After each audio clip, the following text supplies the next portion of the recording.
स्वागत है आपका कैरियर गुरु में एक बार फिर से। और आज हम टॉपिक को लेके चल रहे हैं ब्रिक्स। आपने शायद इसका नाम भी सुना हो, BRICS। तो ये ब्रिक्स क्या है, ब्रिक्स संगठन क्या है, किन देशों का समूह है, क्या इसका उद्देश्य था, क्या इसके लक्ष्य हैं, इसका सम्मेलन कब होता है, किस तरह से होता है, इस सब के बारे में हम बात करेंगे। तो ये एक संगठन है, इस ब्रिक्स संगठन के विषय में हम बात करते हैं आज। तो आज का टॉपिक हमारा ये रहने वाला है, इसकी डिटेल डिस्कशन पे आते हैं। तो ब्रिक्स क्या था? 2001, सन 2001 में एक ब्रिटिश नागरिक था। ब्रिटिश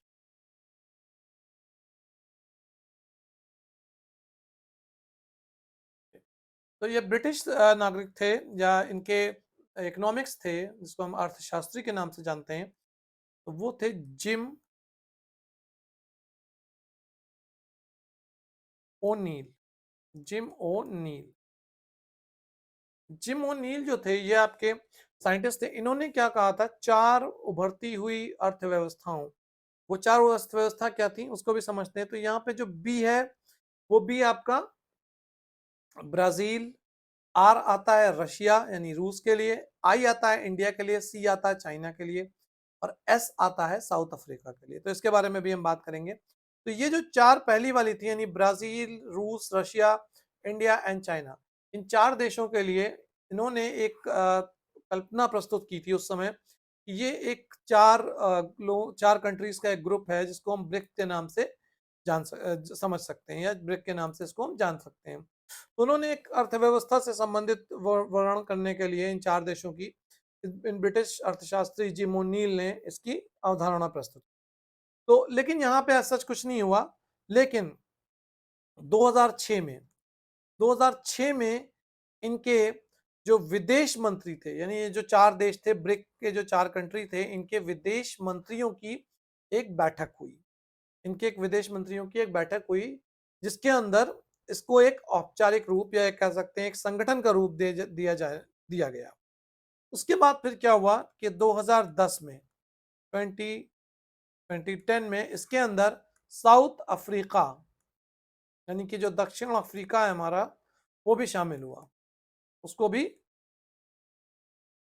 शामिल किया गया। तो ये जो ब्रिक था, ये ब्रिक से इसका नाम ब्रिक्स हो गया, यानी एस ऐड हो गया इसके अंदर एक और कंट्री से। तो वो जो अभी हमारे ब्रिक्स के नाम से जिसको हम जानते हैं, ब्रिक्स समिट, ब्रिक्स शिखर सम्मेलन, आपने इसका नाम काफी सारा सुना होगा। और जो अभी 2022 का ब्रिक्स ब्रिक्स शिखर सम्मेलन हुआ था, वो आपका चाइना के अंदर हुआ था। चाइना इसका अध्यक्षता कर रहा था। और इसकी जो ये हुआ था, ये वर्चुअल मोड में जून 2022 में। तो ये जो था, ये इसका जो ऑर्डर होता है, बेसिकली जो इसकी अध्यक्षता होती है, वो कुछ इस तरह से होती है, BRICS।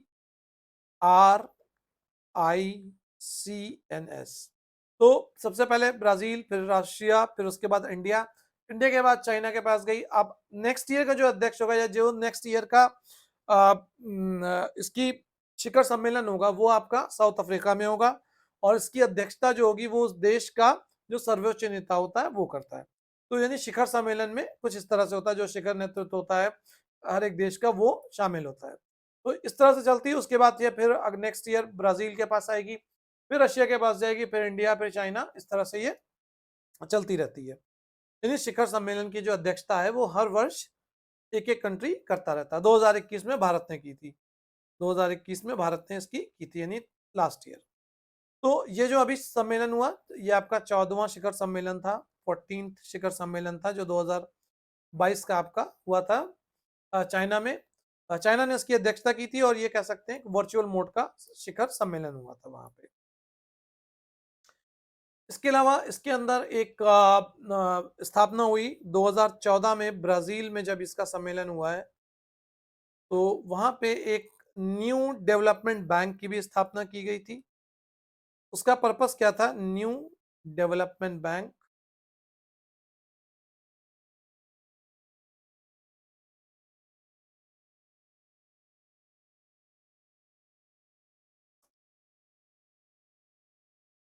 न्यू डेवलपमेंट बैंक जो था, इसकी स्थापना की गई 2014 के अंदर। इसका जो एसेट वैल्यू या कह सकते हैं जो कैपिटल था वो लगभग 100 बिलियन डॉलर उस टाइम पे किया गया था, जिसको सभी देशों ने आपस में बांटा और कह सकते हैं कि उन्होंने आपस में एक दूसरे के साथ साझा किया उस पूरे के पूरे अमाउंट को। तो इसका पर्पस क्या था कि जो अगर आपके कहीं कोई भी देश को की अर्थव्यवस्था में कुछ कमजोरी आ रही है, उसको कुछ सहायता चाहिए या एक दूसरे के साथ परस्पर सहयोग करना है, तो उसके लिए जो स्टार्टिंग थी वो 100 बिलियन के लिए इसका कैपिटलाइजेशन या 100 बिलियन अमेरिकी डॉलर इसके लिए रखे गए और इनिशियल कैपिटल जो था वो उस टाइम पे 50 बिलियन अमेरिकी डॉलर था, जिसको सभी देशों ने जो उस टाइम पे इसके सदस्य थे, यानी पांचों के पांचों देश, अभी भी यही 5 देश ही हैं, तो उन्होंने साझा किया। इसका जो मेन उद्देश्य है, इसके मेन कार्य हैं, वो एक वित्त संबंधी या आर्थिक संबंधों को एक दूसरे के साथ साझा करना या उसके लिए एक व्यवस्था करना कह सकते हैं। उसके अलावा आतंकवाद, उसके अलावा सीमा शुल्क के समझौते, तो इस तरह की कई सारी चीजें जो हैं वो प्रमुख रही। जो सबसे एक प्रमुख बात और निकल के आई अभी जो इस साल आपका जैसे यूक्रेन और रूस का युद्ध चल रहा है, तो उस युद्ध की वजह से क्या हुआ है कि जो रशिया के ऊपर काफी सारे प्रतिबंध लगा दिए गए और आर्थिक प्रतिबंध थे। तो आर्थिक प्रतिबंध पे लगने से क्या हुआ कि जो उसकी स्विफ्ट प्रणाली अगर आपको पता हो, इसके बारे में भी हम कभी बात करेंगे डिटेल से। तो स्विफ्ट प्रणाली क्या होती है? ये जो आप इंटरनेशनल जितने भी मनी ट्रांजेक्शन होते हैं वो स्विफ्ट के थ्रू ही होते हैं। यानी अगर मुझे अमेरिका में किसी को पैसा भेजना है और अमेरिका से मुझे किसी को पैसा मंगाना है, तो आप स्विफ्ट एक प्रणाली या मैथडोलॉजी है जिसको यूज किया जाता है टर्म, जैसे हमारे इंडिया में एनईएफटी यूज होता है, आईएमपीएस यूज होता है, वैसे ही इंटरनेशनल मनी ट्रांसफर के लिए ये प्रणाली इस्तेमाल की जाती है, जो बेसिकली यूरोपियन यूनियन और अमेरिका इन सबके द्वारा सपोर्टेड है। तो रशिया को क्या किया, उन्होंने इससे बाहर कर दिया। तो अब यहाँ पे क्या किया, जो ब्रिक्स देश थे इन्होंने एक अपनी टेक्नोलॉजी डेवलप कर ली कि हमें जो अगर अपने डेटा अपना पैसा ट्रांसफर करना है तो उसके लिए हम क्या करेंगे, हमने ब्रिक्स की भुगतान प्रणाली प्रारंभ कर दी। हमने क्या किया, इसका एक ऑल्टरनेट निकाल लिया कि हम जो है अपने लिए ब्रिक्स भुगतान प्रणाली को प्रयोग करना शुरू कर देंगे। तो जो ब्रिक्स की भुगतान प्रणाली थी वो उसका जल्दी जल्दी के अंदर वो कह सकते हैं आपकी लॉन्च की गई, लेकिन उसका उद्देश्य ये था कि जो रूस के ऊपर प्रतिबंध लगे हैं उन प्रतिबंधों का क्या उपयुक्त अल्टरनेट हो सकता है या उसका क्या, उसकी जगह पे हम क्या इस्तेमाल कर सकते हैं जिससे कि इसको हम ब्रेक कर सकें, क्योंकि अब ये स्विफ्ट से तो रूस बाहर हो चुका है, इसको मिलेगा नहीं, ये पैसा भेज नहीं सकता, ये पैसा रिसीव नहीं कर सकता। लेकिन ये कंट्री तो सारे आप में एक दूसरे के साथ काम कर रहे हैं, तो इन्होंने क्या किया, ये ब्रिक्स भुगतान प्रणाली प्रारंभ कर दी, यानी उसका एक अल्टरनेट निकाल दिया।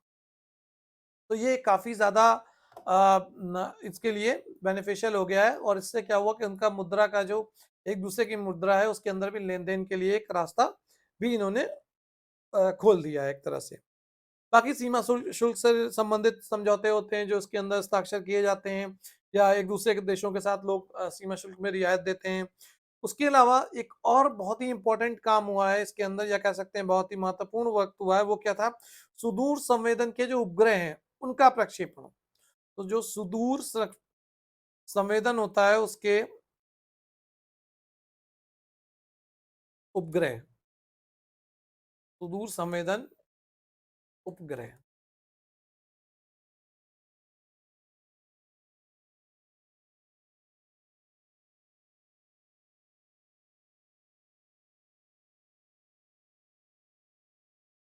तो यहाँ पे क्या हुआ, किसने किसने दिए, टोटल अब तक 6 उपग्रह जो है इसके भेजे जा चुके हैं, तो ये आप ध्यान रखने वाली चीज है। और इससे रिलेटेड क्वेश्चंस सिविल सर्विसेज में भी आते हैं, कभी कभी पूछे जा सकते हैं। बाकी काफी सारे और भी क्वेश्चंस आपको पूछे जा सकते हैं कि जैसे अभी न्यू डेवलपमेंट बैंक है जिसकी स्थापना 2014 में ब्रिक्स ने की थी, कौन कौन से देश हैं, और काफी सारे और भी कई सारे देश हैं जो अभी इसमें शामिल होना चाहते हैं, इस ग्रुप का भी सदस्य बनना चाहते हैं, बहुत सारे अन्य विकासशील देश जो हैं इस समय। इसमें सिर्फ रूस ऐसा था जो विकसित देश की श्रेणी में आता है, बाकी सभी जो है विकासशील देशों की श्रेणी में कैटेगराइज किए जाते हैं या आते हैं। तो यहाँ पे जो 6 उपग्रह सम्मिलित किए गए थे इनकी हम बात कर रहे थे, इसमें से 2 उपग्रह जो हैं वो भारत ने भेजे हैं, 2 जो हैं चीन ने भेजे हैं संवेदी, और एक एक जो है रूस और एक जो है आपका ब्राजील चाइना,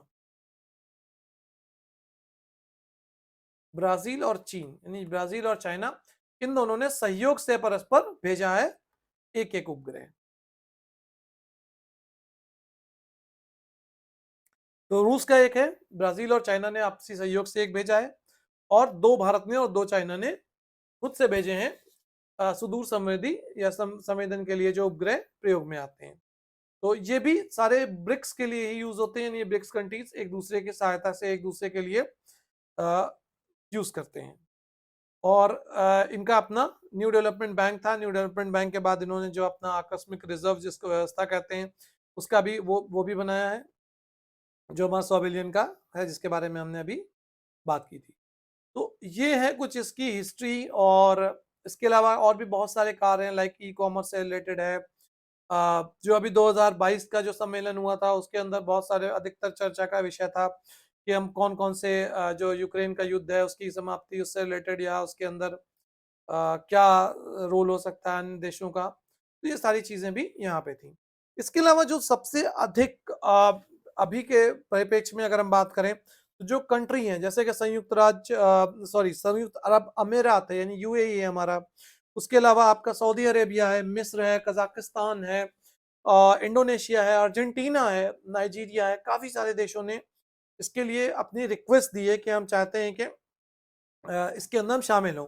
और उसके लिए क्या हुआ था, एक ब्रिक्स प्लस की बैठक हुई थी, ब्रिक्स प्लस की एक बैठक हुई थी। इस ब्रिक्स प्लस की जो बैठक थी इसका उद्देश्य ये था कि जो आपके देश हैं, यानी कि जैसे जो ये संयुक्त अरब अमीरात है या सऊदी अरेबिया है, उसके अलावा मिस्र, कजाकिस्तान है, कई सारे और भी कंट्री हैं जैसे कि अर्जेंटीना है, तो जो इसमें शामिल होना चाहते हैं, क्योंकि ब्राजील और अर्जेंटीना दोनों आसपास के ही हैं, ब्राजील उसके अंदर ऑलरेडी है और अर्जेंटीना भी वहां से आना चाहता है। तो ये सारे जो देश हैं ये भी चाहते हैं इसके अंदर शामिल होना। तो ये जो ब्रिक्स प्लस की एक कह सकते हैं मीटिंग हुई थी, ब्रिक्स प्लस दीज कंट्रीज, तो इसको हमने ब्रिक्स प्लस सम्मेलन कहा गया था। तो इसमें क्या हुआ था, इसमें इनके जो इनके मुख्य रूप से तो ये कई सारे देश के जो मंत्री थे वो सब इसमें शामिल हुए और उन्होंने इसके ऊपर डिस्कशन किया, क्योंकि वो भी उसके अंदर इस संगठन का सदस्य बनने के लिए अपनी संभावनाओं को कह सकते हैं देख रहे हैं, या हो सकता है इसका आने वाले समय में और अधिक विस्तार हो और ये सारे कंट्रीज भी इसके अंदर शामिल किए जाएं। क्योंकि अभी तक क्या होता था कि जो हमारी मोनोपोली थी इंटरनेशनल कम्युनिटी के अंदर या इंटरनेशनल पॉलिटिक्स में, वो काफी सारे देशों की थी, स्पेशली जो आपके G7 कंट्री थे। तो G7 जो था ये काफी ताकतवर विकसित देशों का समूह था, और ये हर चीज के ऊपर अपनी चीजों को इम्पोज करना चाहता था, यानी कि जो उनकी चीजें उनको वो थोपना चाहता था। लेकिन अब रशिया को भी इन्होंने यहाँ से हटा दिया है, जब से यूक्रेन का युद्ध हुआ तब से इन्होंने रशिया को इससे बाहर कर दिया। तो अभी क्या हुआ, इसकी जो तर्कसंगत इसके परिप्रेक्ष्य में एक दूसरा संगठन कोई मजबूत खड़ा हो, तो वो कौन कौन से हमारे खड़े हो रहे हैं, वो हमारे हैं ब्रिक्स आ रहा है, एक आपका एससीओ है। तो इस तरह से कई सारे कंट्रीज जो हैं वो आपके मिल के एक संगठन बना रहे हैं, जिनका उद्देश्य ये है, स्पेशली जो ब्रिक्स था इसका उद्देश्य ये है कि ये उसके जो परिप्रेक्ष्य में एक आपका इन पैरेलल या कह सकते हैं परंपरा समानांतर एक अलग मजबूत संगठन खड़ा हो सके, जो अपने डिसीजंस को ले सके या एक दूसरे के साथ सहयोग प्रदान कर सके। और इसमें सभी देशों की लगभग भूमिका या उनकी जो स्थिति है वो लगभग एक जैसी रहती है, यानी कि उनका अर्थव्यवस्था, उनका ढांचा या उनका देश के समस्याएं, तो वो इजी हो गया इनके लिए आपस में पारस्परिक सहयोग करने को। और यहाँ पे एक छोटी बात और समझने वाली है, लगभग 41% ऑफ आबादी, यानी जो जनसंख्या है विश्व की, उसका 41% ये 5 देश लेके इस टाइम चल रहे हैं। तो आप समझ सकते हो कि काफी ज्यादा इसका बड़ा क्षेत्र है जो कवर करते हैं। उसके अलावा जो सकल घरेलू उत्पाद होता है वो लगभग आपका 24% है, जो ये ब्रिक्स देशों के पास है। जो वैश्विक यानी ग्लोबल आपका जो व्यापार होता है, यानी वैश्विक व्यापार जिसको हम कहते हैं, वो लगभग 16% है, ग्लोबल ट्रेडिंग। तो वो 16% आपकी विश्व की वो इन्हीं देशों के द्वारा की जाती। तो ये काफी ज्यादा बड़ा इनके पास जनसंख्या है, काफी ज्यादा इनका सकल घरेलू उत्पाद के अंतर्गत और वैश्विक व्यापार में जो प्रतिनिधित्व है वो आपका काफी अधिक है इन देशों का। वो सारी चीजें भी इनके पास अवेलेबल हैं जिसका इन्हें एडवांटेज उठा रहे हैं। तो ये ब्रिक्स जो एक समूह है ये काफी ज्यादा सशक्त बन चुका है वर्तमान समय के अनुसार, और आने वाले टाइम में हो सकता है कुछ और भी कंट्रीज इसके अंदर शामिल किए जाएं, लेकिन अभी तक इसके बाद दक्षिण अफ्रीका के बाद से इसका कोई भी विस्तार नहीं हुआ है। तो ये था थोड़ा सा डिटेल ब्रिक्स संगठन के बारे में, और भारत इसका एक संस्थापक सदस्य रहा है। तो ये शुरुआत से ही आप कह सकते हो इसके अंदर शामिल था, यानी भारत बाद में शामिल नहीं हुआ है। सिर्फ एक देश बाद में शामिल हुआ है, वो हुआ है आपका साउथ अफ्रीका यानी दक्षिण अफ्रीका। तो ये सारे कुछ पॉइंट्स थे, की पॉइंट्स थे, समझने की चीजें। इसके शिखर सम्मेलन को हम आसानी से समझ सकते हैं, या इसकी अध्यक्षता कौन सा देश करेगा ये भी हम आसानी से समझ सकते हैं, क्योंकि ये आपका एक अल्फाबेटिकल ऑर्डर में इस तरह से चल रहा है, या अल्फाबेटिकल नहीं बल्कि कह सकते हैं जिस नेम के जो ऑर्डर है इनका उसके अकॉर्डिंग ये चल रहा है, BRICS, और फिर वो रिपीट होने लगेगा सेम पैटर्न पे। तो इस वीडियो में इतना ही इस डिटेल के लिए। आपके जो क्वेश्चंस हैं उनको आप कमेंट बॉक्स में लिखिए, हम उसके ऊपर रिप्लाई करने की आपको कोशिश करेंगे जितनी जल्दी पॉसिबल होगा। थैंक यू सो मच, धन्यवाद। अगर आपने सब्सक्राइब नहीं किया है चैनल को तो सब्सक्राइब जरूर करें, आपको लेटेस्ट वीडियो मिलते रहेंगे। थैंक यू, धन्यवाद।